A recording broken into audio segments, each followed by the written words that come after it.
Connor was having a hard time there getting the floor welded. Bam!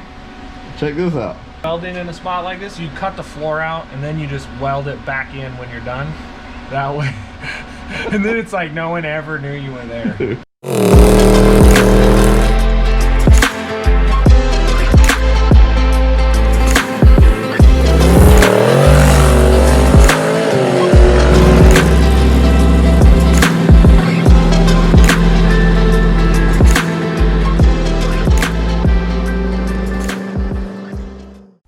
All right, what's going on, guys? Welcome back to another video on the Guasti YouTube channel.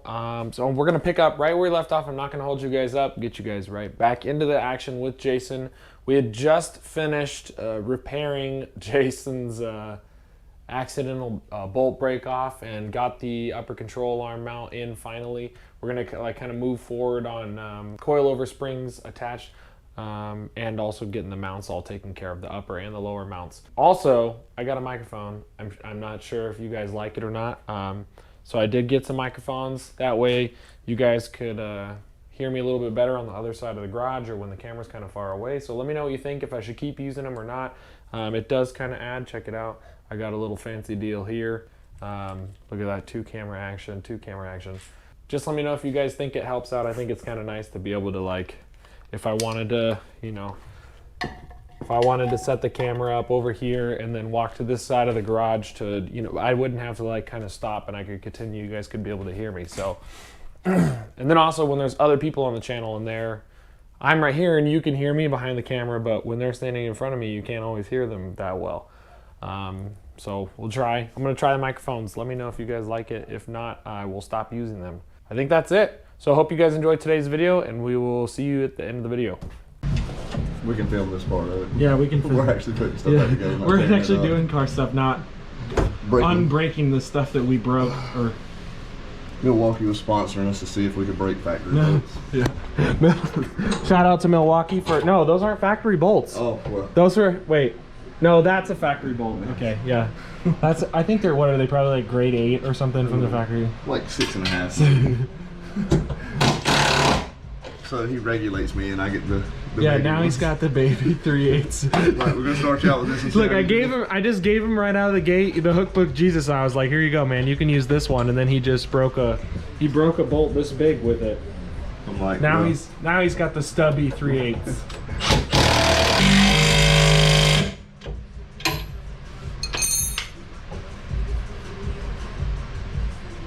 You gotta loosen it a little.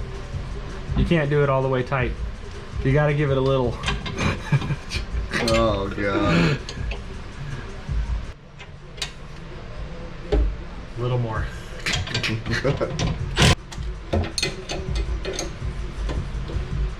That's better. Yeah.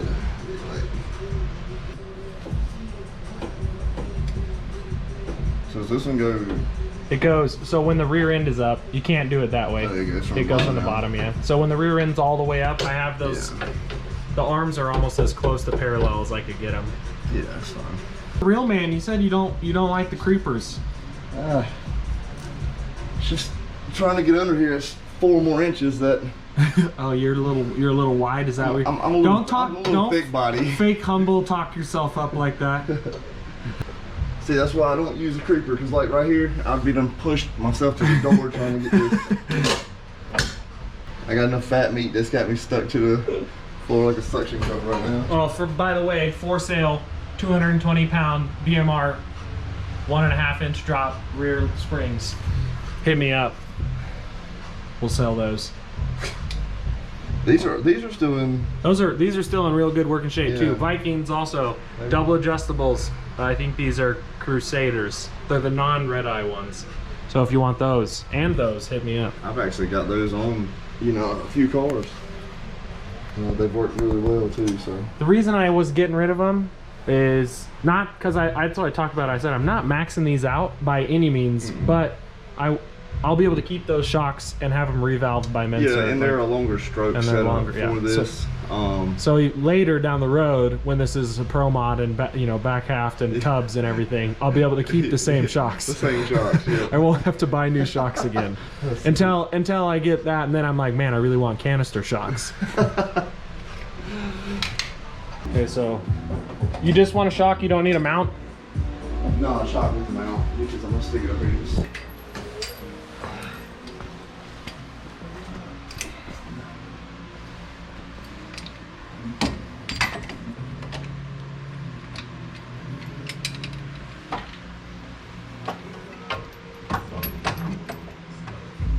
Oh yeah, perfect.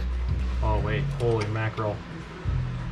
Oh, that's the top U side you were saying we might have to notch, right? Yeah. Yeah. It's fine with me. Yeah, because we're never gonna go that high. Plus, this is gonna be down further. It's not gonna be in the middle, way up there. Yeah.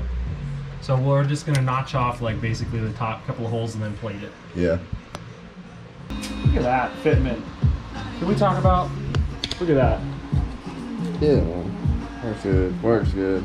For anybody that wants to know, these are just TRZ laser cut mounts, and then we didn't that if you guys see it, I tried to film in 4K and we'll see how it turns out, but that's what we were welding. I did one and Jason did the other. The worst one is mine. No, I don't know about that. I don't know about all that. I just learned that, like, people that do buy them, that's not a bad idea to do. I use a lot of theirs. Now I'm starting to CNC my own, but I use a lot of their brackets like this, and I've learned to always backstrap them like this. Yeah, just backstrap them because depending on your application, it can bend them. They're long too. Like yes, this is long, and it's not. What is this? Is eighth inch? Yeah, it's thin stuff. But I learned that, you know, I had one on the car that the guy had actually gotten a small wreck with, and it actually had bent it, and it didn't even hit the rear end. It's just where it just as much so force, much pressure. Yeah, and so ever since then I started backstrapping like this. So I don't know that I would have did that. I don't think. But that's another thing. Did you see that? That was sweet. Did you see that catch? See what I want to do is, because they're going to have to be laid back. We don't have a choice unless we cut a bunch of stuff out. So all I want to do is kind of see how far they'll lay back. And then notch. Yeah, say like take these first 1, 2, 3. That's probably the first 4, honestly, right? Wouldn't you? Oh, it gets yeah, that gets kind of close right there. So I mean, I think we're fine with taking the top 3, and then maybe, you know, put an angle, like just go from.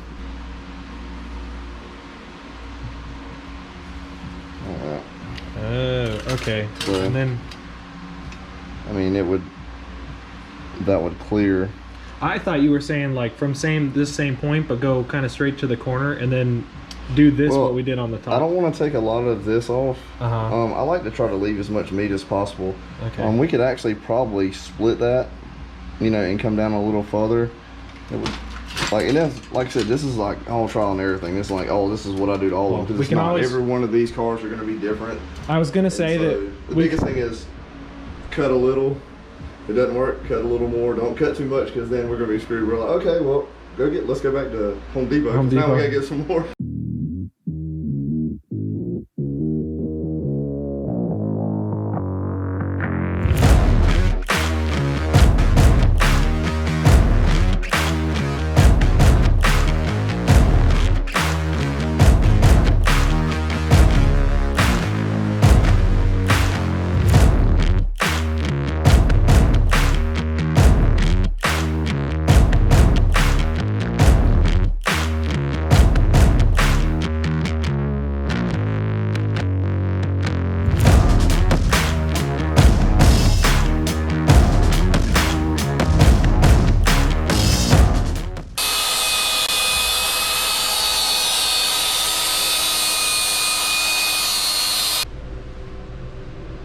It's so pretty close. I think it's about maybe, yeah, that's about right.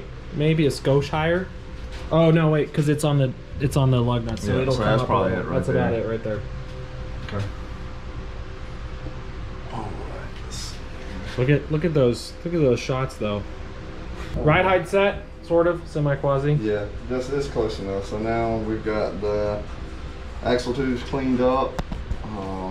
We get ready to set the brackets where we think we need them, just stitch them, just tack them in, and kind of go from there, and then we'll work and see where we're at with the top. Make sure you turn on your argon before you start welding the car to go weld those those tabs on over there on the other side for the window net, and I couldn't figure out why. As soon as I started, it blew a hole in it and it was spitting all over the place, and no matter what I did. The problem was I had turned it on and then turned it off, so there was argon in the pressurized in the lines, and then I welded for a little bit, then I stopped to do something, and I went to go weld again, and then it was not working anymore, but it was because I had shut the bottle off. I'm sure I probably got a message from that. Yeah. Also. I was like, why does it keep blowing through? And then I never said anything back because I figured out what I had not turned on the argon. That's when you gotta make up something, dude. It was this cup. It was this, yeah. There was a. I saw there was a slice in the in the O-ring on the cup. That's why it was leaking all the argon out. Nah, dude, I just didn't have the argon turned on. Oh goodness.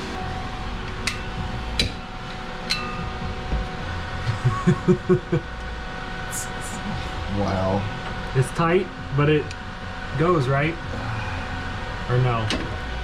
Yeah. It's just gonna be a matter of trying to. The top, I'm not worried because I can, I can fab anything about wherever to make it happen.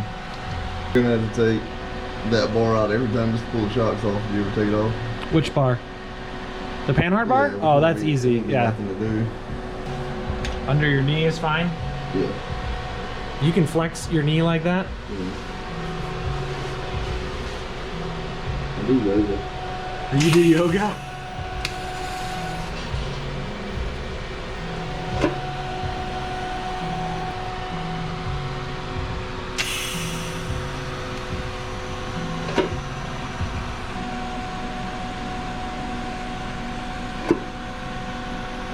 Now, are you putting all of the heat in the tube and then rolling into the bracket? Yeah, you always put it on the thicker material. And then roll it in. Pull it back to you. Okay. We're gonna need to fill it around in here. Yeah.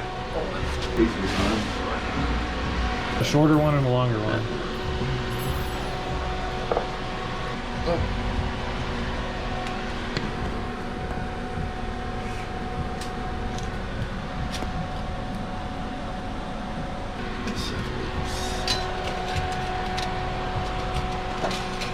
Measure twice, weld once. Yeah. Is that the?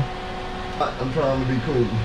He just said it. All right, I'll be honest. So he says, I'm not gonna lay down there like a stripper on the ground like that on video. So he said, he's just in passing by himself, he's like, my kickstand ain't working. And I was thinking to myself, like, wait, what's he talking about? His kickstand isn't working. And then I saw him messing with his hat, and I was like, wait, take that back off again. Is this a trade secret? That's the whole reason So I've been there. let me see that thing. So everybody says stuff about the Jason Brazzel hat and about how silly it is that you bend it like this, but there's a reason. Let me see. Come on. Is this one there? Take there. There. He uses it as a kickstand. So I'm under here welding, and I've been under here for a while. I'm not sitting there trying to hold my head up. Oh my god. So there is a reason behind it, ladies and gentlemen. The tub is because if we mini tub it or tub it or whatever. If we mini tubbed it. Hey, we're not going to streetcar takeover now. So all right. So the plan, yeah, the streetcar takeover got canceled. So, but what the plan is we're gonna come right there where that really bad ground is. We're gonna plate that from right there. Right there. Which is right on top of the frame rails. Yep. And right, right over there on that side. You're gonna run a bar up, and then a bar over, and then mount the shocks to that bar. Have the shocks. Oh, there's the tabs. Yeah, the tabs. Voila. We're gonna have the shocks up higher, of course, so that way you can get to the knobs on it. All right, so that's gonna wrap it up for this video. Getting everything kind of finished up here. Hopefully soon we'll get the rest of the stuff done for the car in the third video. So this will be wrapping up the second video now. But thanks for watching. Comment, like, subscribe, share with your friends, and we'll see you guys in the next video.